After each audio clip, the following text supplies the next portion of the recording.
Imaginez un instant, l'Empire romain s'effondre, toute cette immense structure, ce fameux droit civil, qui donnait une sorte de prévisibilité à des millions de gens, tout ça disparaît. Hmm. L'image qui vient tout de suite, c'est le vide, le néant juridique. Mais les sources qu'on a là sous les yeux racontent une histoire bien plus étrange. Ce n'est pas un vide qui s'installe. Non, pas du tout. C'est un foisonnement, un enchevêtrement total de règles, et c'est le sujet de notre exploration aujourd'hui, ce qu'on appelle le pluralisme juridique du Moyen Âge. Cette période où l'idée d'une loi unique pour tous, elle vole en éclats. Le mot foisonnement est parfait. On parle souvent de chaos juridique et il y a de ça, c'est vrai.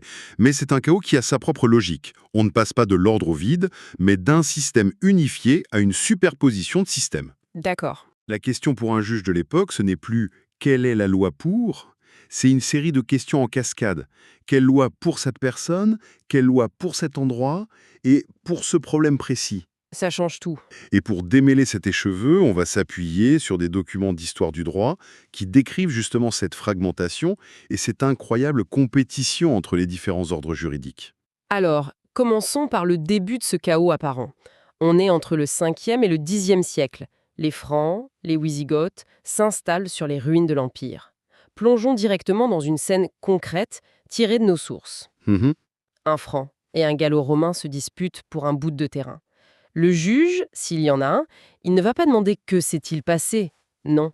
Sa toute première question, c'est « sous quelle loi vis-tu » C'est ça. C'est un concept qui nous paraît complètement fou aujourd'hui, la personnalité des lois. La règle qui s'applique ne dépend pas du lieu où on est, mais de notre origine. Exactement. Et ce n'est pas du tout une construction intellectuelle, hein. C'est une solution purement pragmatique. L'administration romaine a disparu, il n'y a plus d'État central capable d'imposer une loi unique. Donc on fait avec ce qu'on a. Voilà. La solution la plus simple, c'est que chaque peuple conserve ses propres coutumes. Les Francs jugent selon les coutumes franques, et les Gallo-Romains, ce qu'il en reste, ils tentent de s'accrocher aux vestiges du droit romain. C'est incroyable, j'essaye de transposer ça à aujourd'hui. Ce serait comme demander en arrivant au tribunal, quelle version des conditions générales d'utilisation de la vie avez-vous acceptée à la naissance? C'est presque de la science-fiction. C'est une bonne image. Mais comment on s'y retrouvait?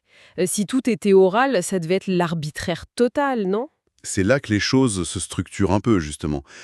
Pour éviter ça, on commence à mettre ces coutumes par écrit. C'est l'émergence des fameuses lois barbares. La plus connue, c'est la loi salique des Francs. D'accord. Mais attention, il ne faut pas imaginer des codes de loi comme aujourd'hui avec de grands principes philosophiques. Non, non. Comme le souligne un de nos textes, ce droit est d'un pragmatisme brutal. C'est essentiellement un catalogue de compensation financière. Un catalogue, c'est-à-dire une sorte de tarif pour les crimes et délits? Précisément, l'exemple le plus célèbre, c'est le Wehrgeld, littéralement le prix de l'homme. Ah oui. C'est un dédommagement financier qui est fixé pour chaque blessure imaginable, du doigt coupé à l'homicide. Et l'idée qui change tout, c'est que la justice n'est plus une question de morale, mais de transaction. Une transaction. Le but premier, ce n'est pas de punir le coupable, c'est d'acheter la paix sociale. On cherche à mettre un prix sur l'offense pour empêcher que la famille de la victime ne se lance dans une vengeance privée, la faïda, qui pouvait décimer des clans entiers. Attendez, ça me fascine ça. Ça veut dire que si j'étais une noble franque assez riche, je pouvais littéralement blesser quelqu'un, payer le vergild qui correspond à son statut social, et l'affaire était close, C'est ça. sans autre conséquence qu'un trou dans ma bourse. C'est ça. En théorie, le mécanisme est celui-là. Mais il faut nuancer. D'abord, les sommes pouvaient être colossales, surtout si la victime était de haut rang. Le prix d'un homme libre était bien plus élevé que celui d'un esclave. D'accord, donc ce n'était pas à la portée de tout le monde. Non. Et puis, l'objectif n'était pas de créer un permis de nuire pour les riches. C'était de fournir une alternative obligatoire à la guerre privée. Un outil de pacification aussi rudimentaire soit-il. Il canalisait la violence, il ne la légitimait pas. C'est fascinant. Mais un système comme ça, basé sur l'origine des gens, ça a pu durer longtemps. J'imagine qu'avec le temps, les peuples se sont mélangés. Vous mettez le doigt sur le point de bascule. Au bout de quelques siècles, ça devient intenable. Les populations se brassent, l'origine franque ou gallo-romaine perd de son sens. Du coup, le droit va muter. Il va s'adapter. Lentement, oui. Il va abandonner le critère de la personne pour s'attacher à celui du lieu. On passe de la personnalité des lois à la territorialité. Le problème, c'est que cette territorialité est complètement morcelée. Et c'est le moment où le pouvoir des rois s'affaiblit et où le vrai pouvoir passe aux seigneurs locaux, n'est-ce pas? Nos sources évoquent cette image très forte du seigneur qui rend la justice sous un grand chêne. C'est un peu une image d'Épinal, mais elle est très juste. Elle illustre bien cette fragmentation en tout cas. Chaque fief, chaque seigneurie développe ses propres règles, ses propres coutumes. C'est la définition même du pluralisme juridique. Il n'y a plus une seule source de droit. Il y a une superposition de sources qui coexistent et parfois s'affrontent. Pour une même personne, au même endroit, on peut avoir le droit coutumier local, Pour la vie de tous les jours. c'est ça, les héritages, les mariages, au-dessus le droit seigneurial qui concerne les impôts, les corvées, et puis très loin, de manière presque théorique, le droit du roi qui essaye de s'imposer sur des questions très précises. Donc, si je comprends bien, un paysan pouvait voyager d'un fief à un autre, et la loi qui s'appliquait à lui pouvait changer radicalement à quelques kilomètres de distance, juste en traversant une rivière. Exactement. Et c'est là qu'on touche au cœur du chaos médiéval. Vous pouviez être en règle le matin dans votre champ et devenir un hors-la-loi l'après-midi parce que vous aviez fait paître votre chèvre de l'autre côté du ruisseau où la coutume était différente. Et la justice était rendue par le seigneur. Souvent de manière orale, sans archives, basée sur la mémoire des anciens et sur son bon vouloir. C'est un monde d'une incroyable insécurité juridique. Total, il y a une institution qui, d'après nos documents, fait figure d'anomalie. L'Église. Ah oui. Pendant que le droit laïque se fragmente en 1000 coutumes, l'Église, elle, maintient et développe un système juridique unique, incroyablement sophistiqué, écrit et universel pour toute la chrétienté, le droit canonique. C'est le grand pôle de stabilité et de rationalité de l'époque, absolument. Et son champ d'application est immense. Il touche au cœur de la vie des gens. Le mariage, la filiation, les testaments, les contrats passés sous serment. Des choses très concrètes. Très concrètes. Et sur toutes ces questions, que vous soyez un paysan en Saxe ou un noble en Castille, la règle est la même, écrite en latin, et le tribunal compétent, c'est celui de l'Église. C'est une force unificatrice colossale. Mais comment l'Église a-t-elle réussi ce tour de force? D'où vient cette sophistication alors que tout le reste semble retourner à un état plus primitif? La réponse est assez simple. L'Église n'a jamais oublié l'héritage romain. Elle est, comme le dit une de nos sources, la grande organisatrice, parce qu'elle a été la gardienne de la culture juridique romaine. Ah d'accord. Le droit canonique est bâti sur les concepts et la rigueur du droit romain. Il en conserve des éléments fondamentaux. L'importance de la procédure, de l'enquête, de la preuve écrite. Là où le seigneur jugeait sous son chêne de manière un peu arbitraire, les tribunaux de l'Église mènent des enquêtes, entendent des témoins, conservent des archives. Mais cette grande organisatrice n'était-elle pas aussi une source de pouvoir immense?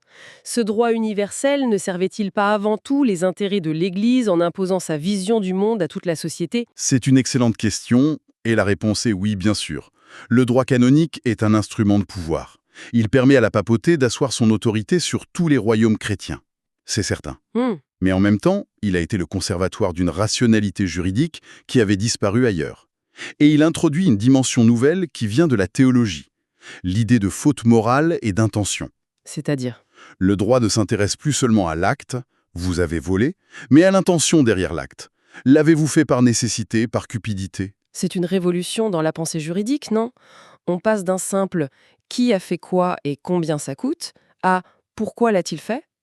L'individu et sa conscience entrent dans le prétoire? C'est un apport conceptuel majeur qui va infuser progressivement tous les systèmes juridiques européens. On a donc ce paysage incroyablement complexe. Oui, un vrai millefeuille. Exactement. Des lois personnelles qui survivent, des milliers de coutumes, le droit des seigneurs et ce grand édifice universel du droit de l'Église. On pourrait penser que cet équilibre précaire va durer, mais un événement va tout changer. Et cet événement, c'est un véritable choc intellectuel. Ça se produit vers la fin du XIe, début du XIIe siècle, au cœur des toutes nouvelles universités, notamment à Bologne, en Italie. C'est ça. On y redécouvre des manuscrits oubliés du Corpus Juris Civilis, cette compilation monumentale du droit romain de l'empereur Justinien. C'est comme si, après des siècles à bricoler, on retrouvait soudain le mode d'emploi complet d'une civilisation juridique très avancée. C'est un choc, en effet, et la conséquence est immense. Ce n'est pas juste de la nostalgie pour Rome. Le Corpus Juris Civilis fournit soudain aux intellectuels la boîte à outils conceptuelle pour penser le droit de manière structurée, rationnelle. Ils y trouvent tout. Tout. Des définitions claires pour la propriété, le contrat, la responsabilité, la souveraineté.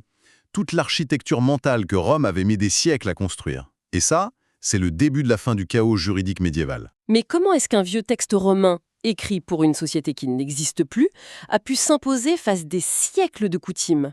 Les seigneurs et leurs chaînes, ils n'ont pas dû voir d'un très bon œil ces juristes savants arriver. C'est une très bonne remarque.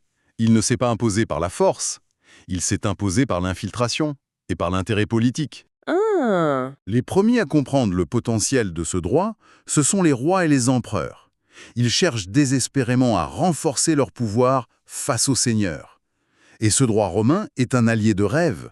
Il parle d'un pouvoir centralisé, d'une administration, d'impôts, d'une loi unique pour tout le royaume. tout ce dont ils avaient besoin. Exactement. Les rois vont donc recruter massivement ces nouveaux juristes formés à Bologne. Ces légistes deviennent leurs conseillers, leurs juges.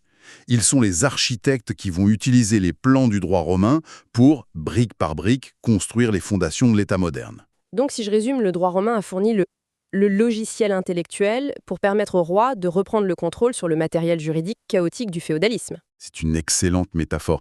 Il a fourni le système d'exploitation. La codification des coutumes, l'unification de la justice, la création de parlements.